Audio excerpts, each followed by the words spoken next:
우리에게 주시는 하나님의 말씀은 열왕기하 5장 8절에서 14절 말씀입니다. 열왕기하 5장 8절에서 14절 말씀, 구약성경 567면입니다. 열왕기하 5장 8절에서 14절 말씀입니다. 하나님의 사람 엘리사가 이스라엘 왕이 자기의 옷을 찢었다 함을 듣고 왕에게 보내 이르되, 왕이 어찌하여 옷을 찢었나이까? 그 사람을 내게로 오게 하소서. 그가 이스라엘 중에 선지자가 있는 줄을 알리이다 하니라. 나아만이 이의 말들과 병거들을 거느리고 이르러 엘리사의 집 문에 서니, 엘리사가 사자를 그에게 보내 이르되, 너는 가서 요단강에 몸을 7번 씻으라. 내 살이 회복되어 깨끗하리라 하는지라. 나아만이 노하여 물러가며 이르되, 내 생각에는 그가 내게로 나와서서 그의 하나님 여호와의 이름을 부르고 그의 손을 그 부위 위에 흔들어 나병을 고칠까 하였도다. 다메섹강 아바나와 바르발은 이스라엘 모든 강물보다 낫지 아니하냐? 내가 거기서 몸을 씻으면 깨끗하게 되지 아니하랴 하고 몸을 돌려 분노하여 떠나니, 그의 종들이 나와서 말하여 이르되, 내 아버지여 선지자가 당신에게 큰일을 행하라 말하였다면 행하지 아니하였으리이까? 하물며 당신에게 이르기를 씻어 깨끗하게 하라 함이리이까 하니, 나아만이 이에 내려가서 하나님의 사람의 말대로 요단강에 7번 몸을 잠그니 그의 살이 어린아이의 살같이 회복되어 깨끗하게 되었더라. 아멘. 오늘도 함께 하시는 하나님을 믿습니다. 2023년 11월입니다. 이 한 달도 함께 하시는 성령의 능력으로 승리하시기를 주의 이름으로 축복합니다.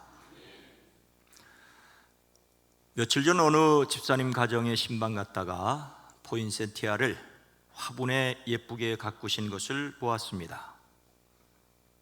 포인세티아는 축복 또는 축하라는 꽃말을 가지고 있는데, 언제부터인가 크리스마스 하면 떠오르는 꽃이 되었습니다. 이것이 크리스마스 꽃이 된 이유는 생김새가 예루살렘의 별을 닮았고 어두운 붉은색이 예수님의 십자가의 희생을 상징한다고 보았기 때문입니다. 미국의 초대 멕시코 주재 대사였던 조엘 로버트 포인센트가 미국으로 귀국할 때 가져갔는데 미국에서 큰 인기를 끌었답니다. 그가 세상을 떠나자 사람들은 그의 이름을 따서 포인센티아라고 이름을 붙였습니다. 포인센티아의 원산지가 멕시코인 것은 틀림없습니다. 그래서 멕시코에 이런 이야기가 전해져 내려옵니다. 멕시코 어느 마을에 병든 홀어머니를 모시고 사는 마음 착한 소녀가 있었습니다. 어느 날 마을 의사는 소녀에게 말하기를, 이 병을 고치는 좋은 약초가 있어 그것을 구해 오면 병을 쉽게 치료할 수 있다고 말해 주었습니다. 소녀는 그 약초를 구하기 위해 깊은 산으로 들어갔습니다. 추위와 허기에 지쳐 소녀는 나무 밑에서 쉬고 있었습니다. 그때 절벽을 바라보니 거기에 하얀 꽃이 피어 있었습니다. 그래서 소녀는 그 절벽을 기어오르다 그만 떨어지고 말았죠. 하지만 그 순간에도 하나님, 제 엄마를 고쳐주세요라고 기도했고 천사가 나타나 피 묻은 약초를 건네주었다고 합니다. 소녀의 상처는 씻은 듯이 나았지만 절벽 위에 있던 그 하얀 꽃이 소녀의 피로 붉게 이렇게 물들었다는 이야기입니다. 그것이 바로 겨울에 잎이 빨갛게 물드는 포인센티아입니다. 아기 예수님의 탄생을 축하하는 크리스마스 꽃이지요. 예수님은 아무 흠이 없는 흰 꽃 같은 분입니다.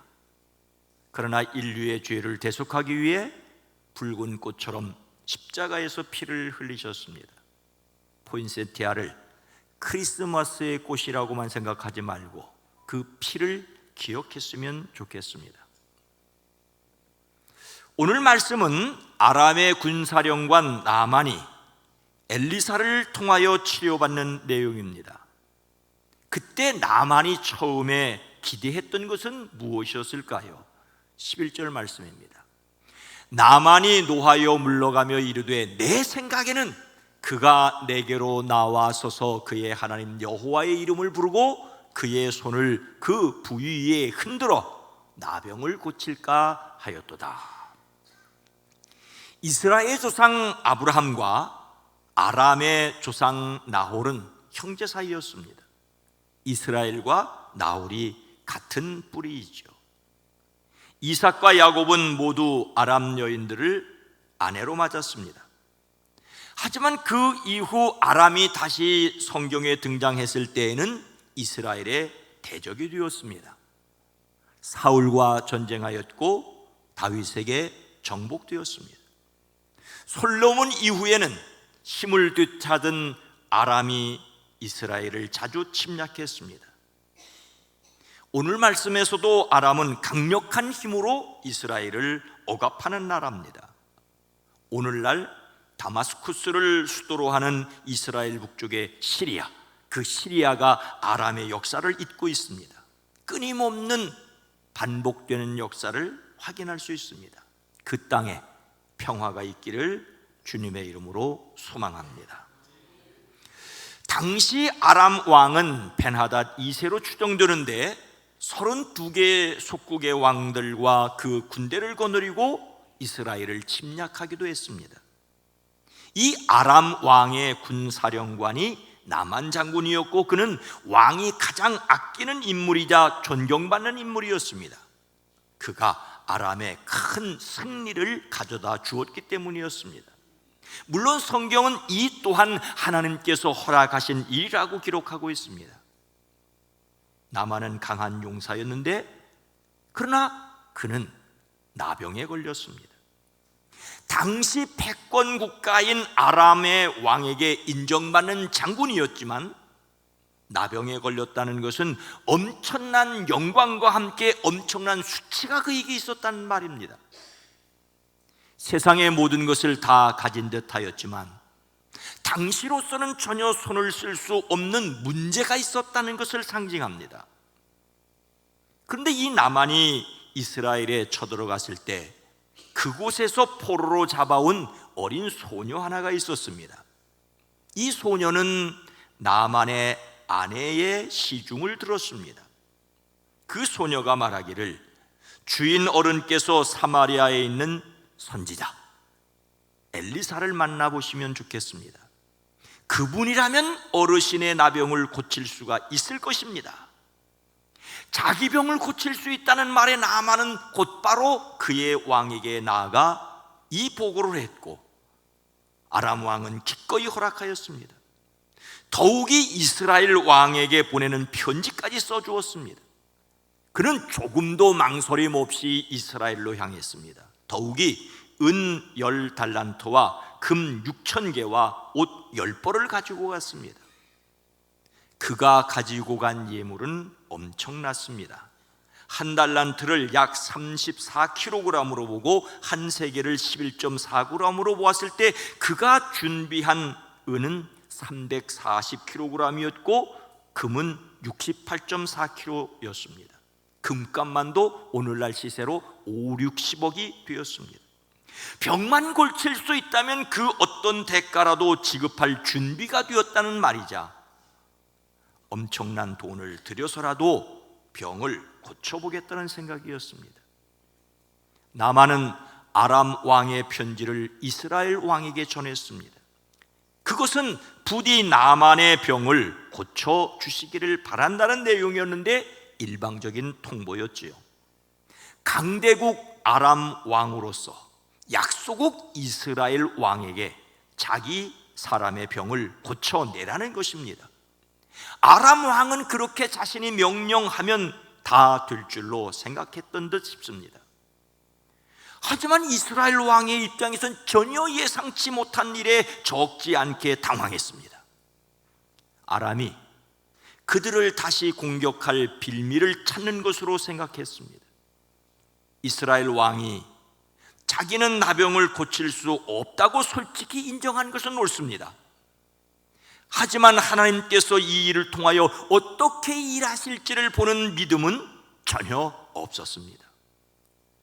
이스라엘 왕이 낙담하여 옷을 찢었다는 소식을 엘리사가 듣고 사람을 왕에게 보냅니다.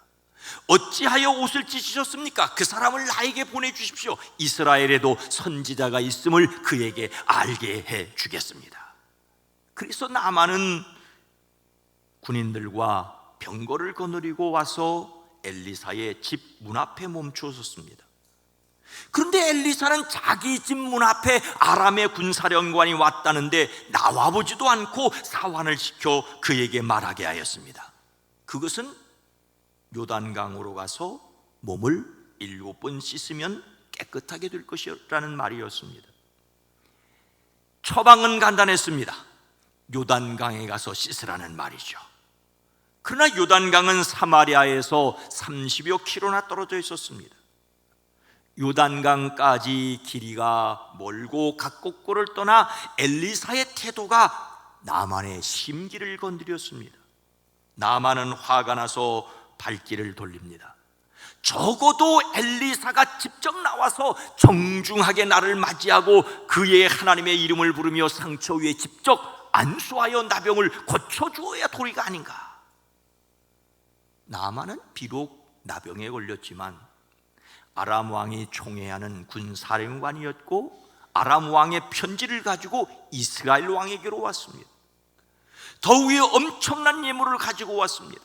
엘리사가 신발도 신지 못하고 뛰어나와 맞이해도 모자랄 판인데 나와보지도 않았습니다.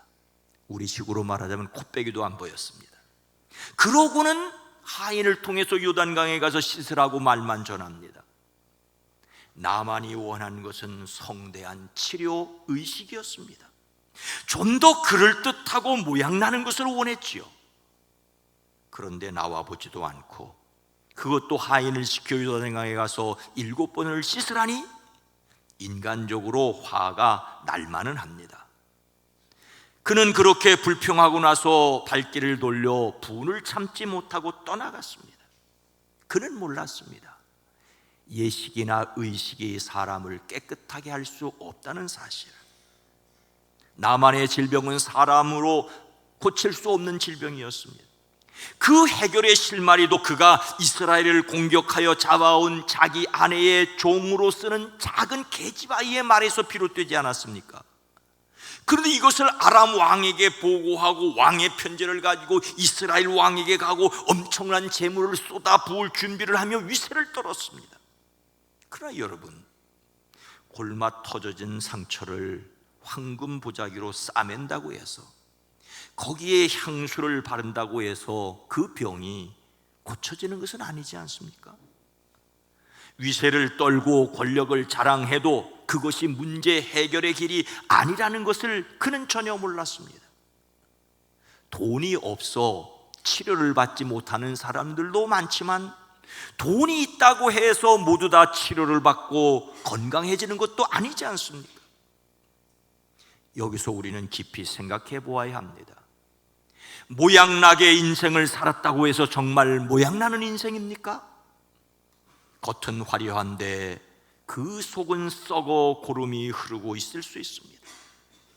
처음 예배당을 방문한 사람들에게 예배 분위기를 좋게 보이자는 말은 일견타당합니다.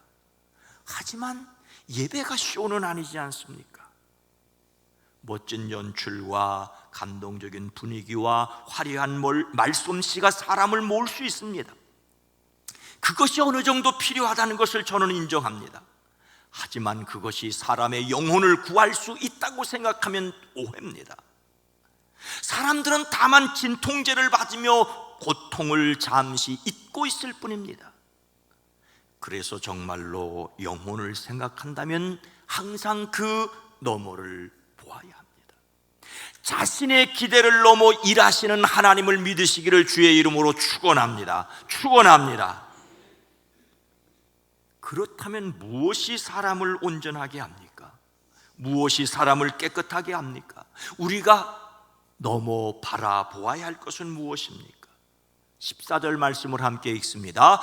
나만이 이에 내려가서 하나님의 사람의 말대로 요단강에 7번 몸을 잠그니 그의 살이 어린아이의 살같이 회복되어 깨끗하게 되었더라. 아멘. 나만은 크게 기대하고 엘리사에게 왔는데 그것도 하인을 시켜 요단강에 가서 7번을 씻으라고 하자 분노의 발걸음을 돌렸습니다. 그런데 그의 곁에 충성스러운 사람들이 있었습니다. 그들이 말합니다. 내 아버지요, 내 아버지요, 그 선지자가 이보다 더한 일 하라고 하였다면 하지 않았겠습니까? 나만의 부하들은 주인을 적극적으로 설득합니다. 내 아버지여라고까지 부르며 병만 낫는다면 더한 일도 하지 않겠느냐라고 합니다. 어쩌면 나만은 그보다 더한 일도 하였을 것입니다. 그러니 엘리사가 나와보지 않는 것에 자존심 상한 것을 참고 그대로 한번 해보자는 것입니다. 이런 사람이 그의 곁에 있었다는 것이 그의 복이었을 것입니다. 나만은 그들의 말을 따릅니다. 아니, 어쩌면 절실했을지 모르겠습니다. 공연히 자존심을 내세우려고 했는데 부하들의 말을 핑계로 자존심을 접기로 했습니다. 여기서 우리가 다른 사람을 돕는 방법을 배워야 합니다. 마음 상한 사람을 이해하고 진심으로 설득하는 자세를 갖는, 그래서 믿지 않는 사람들을 사랑으로 섬기는 사람들이 되기를 주의 이름으로 축복합니다. 그리하여 나만은 하나님의 사람이 시킨 대로 요단강으로 가서 7번 몸을 씻습니다. 한 번 씻을 때마다 조금씩 변화가 있었던 것이 아닌 것처럼 보입니다. 1번, 2번, 3번, 4번, 5번 씻을 때까지 조금도 변화가 없어서 어쩌면 그만두려는데 또 옆에 있는 사람들이 아직 1번 남았습니다. 그래서 7번을 씻게 되었을지 모르겠습니다. 우리는 여기에서 그가 내려갔다는 말에 주목해야 합니다. 내려갔다는 말은 높은 곳에서 낮은 곳으로 가는 것이지요.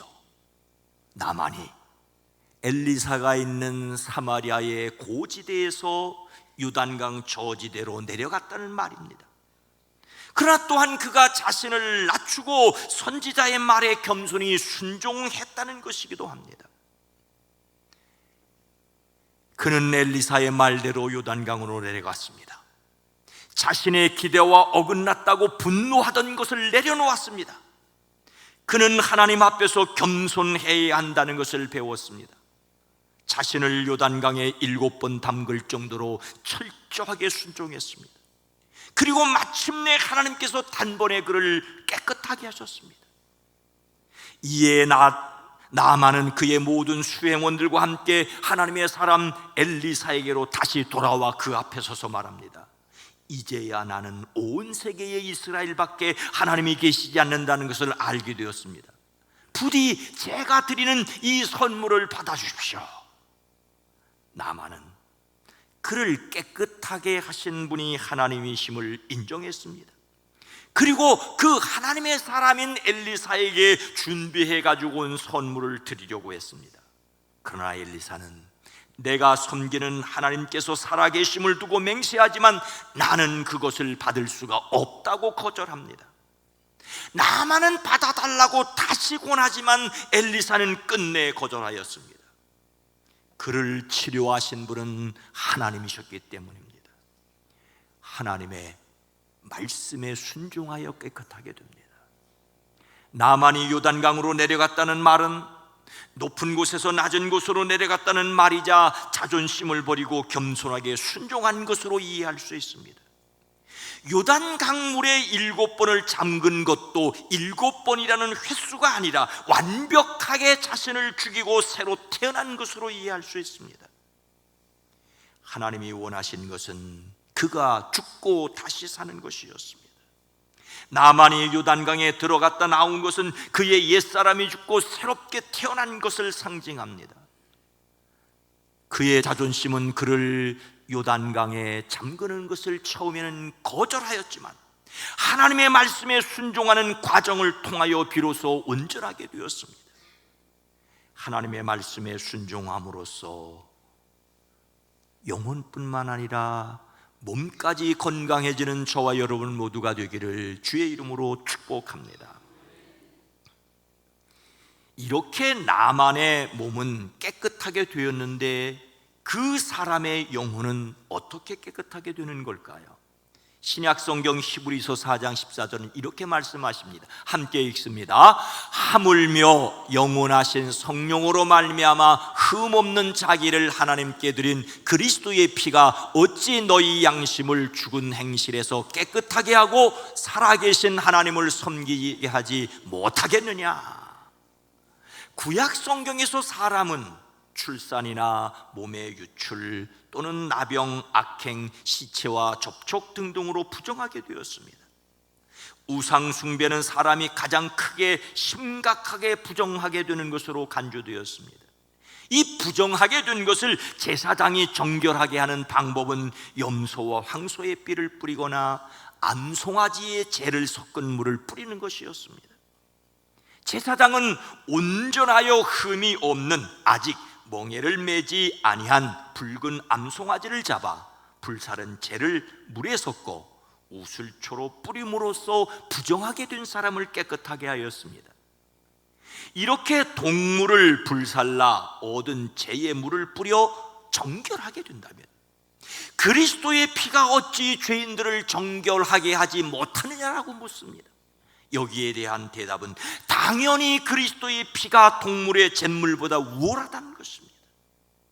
그리스도의 피는 완전하신 하나님이신 동시에 완전한 인간이신 분의 완전하고 인격적인 자발적인 희생입니다. 그래서 영혼 구원의 능력이 있습니다.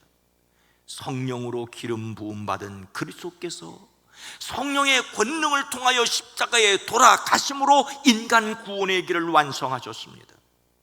성경은 피 흘림이 없은즉 사함이 없다라고 하십니다. 그러나 짐승의 피가 사람의 죄를 온전히 없이 하지 못합니다. 다만 그리스도께서 십자가에서 흘리신 보배로운 피로 깨끗하게 됩니다. 그래서 어떤 죄인이라도 그리스도의 보혈의 공로를 힘입어 거룩하신 하나님 앞에 담대히 나갈 수가 있습니다. 예수님의 보혈이 죽은 행실에서 깨끗하게 하십니다. 우리가 예수님을 믿는 이유는 십자가에서 돌아가심으로 사람의 죄를 감당하셨기 때문입니다. 매월 첫 번째 주일에 우리가 성찬 예식을 하는 이유는 우리를 위하여 십자가에서 피 흘리신 그리스도를 기억하기 위해서입니다. 결코 이런 예식이 무슨 효과가 있기 때문이 아닙니다. 이 예식을 통하여 그 너머에 그리스도이신 예수님을 기억하기 위해서입니다. 예수님께서는 제자들과 이 땅에서 마지막 유월절 만찬을 드시며 자신이 유월절 양으로 돌아가실 것을 말씀하십니다. 그리고 잡수시던 떡을 가져 감사 기도를 드리시고 떼어 그들에게 주시며 말씀하십니다. 이것은 너희를 위하여 주는 내 몸이라 너희가 이 일을 행하여 나를 기념하라. 나를 기념하라. 그래서 우리는 이 성찬 예식을 갖습니다.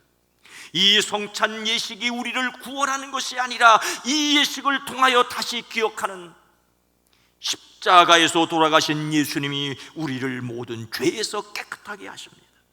십자가를 믿는 사람들에게 거저 주시는 구원의 은혜를 확신하시기를 주의 이름으로 축원합니다. 사랑하는 성도 여러분, 크리스마스의 상징 가운데 하나가 된 포인센티아는 애당초 크리스마스와는 전혀 상관이 없었습니다. 심지어 멕시코가 원산지여서 추위에 약하기조차 하였습니다. 사람들은 붉은 꽃이라고 부르지만 사실은 꽃이 아니라 붉게 변한 잎사귀입니다. 더욱이 멕시코 원주민들은 귀신을 쫓아내는 미신적인 일에 사용하기조차 했습니다. 멕시코 어느 족들은 해열작용을 위해서 이것을 널리 사용한다고 합니다. 그런데 복음이 그 땅에 들어가면서 아기 예수님께 크리스마스 선물을 바칠 수 없었던 멕시코 작은 마을의 가난한 사람들에 의하여 대표적인 크리스마스 장식으로 자리를 잡게 되었습니다. 꽃이 아닌데도 꽃이라고 불리우는 포인센티아의 빨강은 순수한 그리스도의 피를 상징하게 되었습니다. 아람 군사령관 나만은 막강한 힘을 가졌지만 온몸이 서서히 썩어가는 병을 앓고 있었습니다. 그 고통과 두려움에서 벗어나기 위해 모든 일을 하여 보았을 것입니다. 마침내 지푸라기라도 잡는 심정으로 자신이 포로로 잡아온 어린 여종의 말을 들었습니다. 그래도 여전히 왕의 편지와 예물을 가지고 자존심을 지키려고 했습니다. 그러나 낮아져 마침내 그 말씀대로 깨끗하여졌습니다. 그가 깨끗하여지는 것은 그 길밖에 없었습니다. 인간을 모든 죄에서 깨끗하게 하는 길은 십자가의 보혈밖에 없습니다. 십자가 넘어 그리스도의 보혈을 의지함으로 영생의 확신을 가지고 이 땅을 살아가는 사람들이 되어지기를 주님의 이름으로 축원합니다. 거룩하신 하나님, 자비로우신 주님, 포인센티아의 빨간 그 잎이 문득 그리스도 예수의 보혈을 생각나게 했던 사람들에 의하여 크리스마스의 상징이 된 것처럼 우리도 이 예식을 통하여, 예식이 아니라 예식을 통하여 기억하는 예수 그리스도의 보혈이 우리를 이미 깨끗하게 하셨고 세상을 담대하게 살아가게 하는 능력임을 확신하며 담대하게 살아가는 저희 모두가 되어지게 하옵소서. 예수님의 이름으로 간절히 기도드리옵나이다. 아멘.